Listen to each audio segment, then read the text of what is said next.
I want you to open your phone and check your bank account right now. Because if you think that gas is expensive today, you are not ready for what could happen this week. This is the Next Majority, and today we're breaking down a 48-hour ultimatum issued by President Donald Trump to Iran that could spike oil prices, disrupt global shipping, and ripple straight into the 2026 midterms. But to understand why this is happening, we need to start before the ultimatum. Look at this. You see this narrow waterway between Iran and Oman? It connects the Persian Gulf to the Arabian Sea. This is the Strait of Hormuz, and about 1/5 of all oil barrels in the world move through this single passage. Countries like Saudi Arabia, Iraq, Kuwait, and the UAE depend on it to export oil. So if it gets disrupted, the entire global energy system feels it immediately. This current crisis started on February 28, 2026, when the United States and Israel launched coordinated airstrikes on Iranian military targets.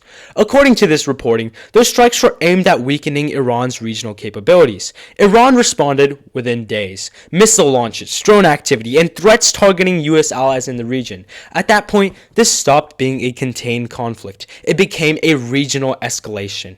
Now here's the part most people are missing. Iran cannot match the US military head to head, so instead it targeted leverage, and its biggest leverage is energy.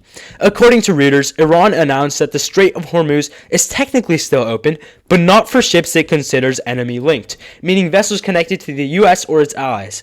At the same time, Iran increased naval patrols, drone activity, and threats in the area. So they didn't officially close the strait, they made it too dangerous to use. And in global shipping, risk is enough to shut everything down.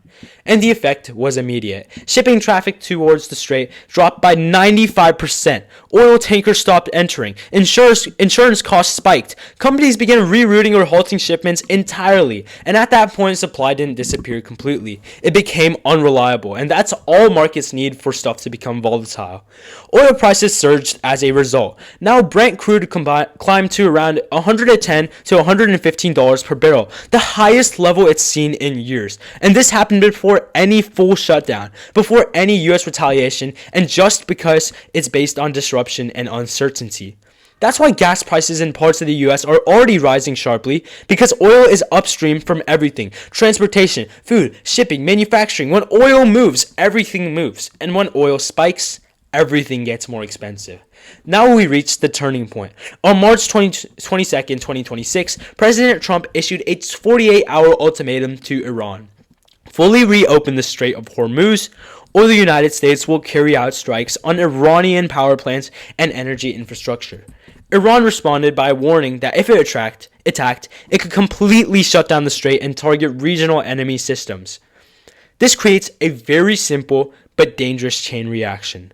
War would expand, which causes energy routes to get threatened, which causes ships to collapse, which causes oil prices to spike and gas prices to rise, which causes public pressure to increase. So when people say gas could hit $7, that's not the worst case. That's what happens if this stabilizes.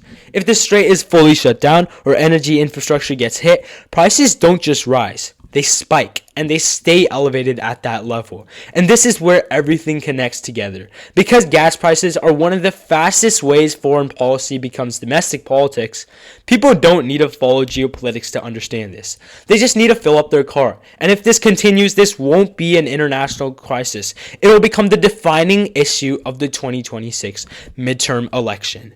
This started with a strike and turned into a regional conflict, then an energy disruption, and now a 48-hour countdown. This is the Next Majority. Stay informed.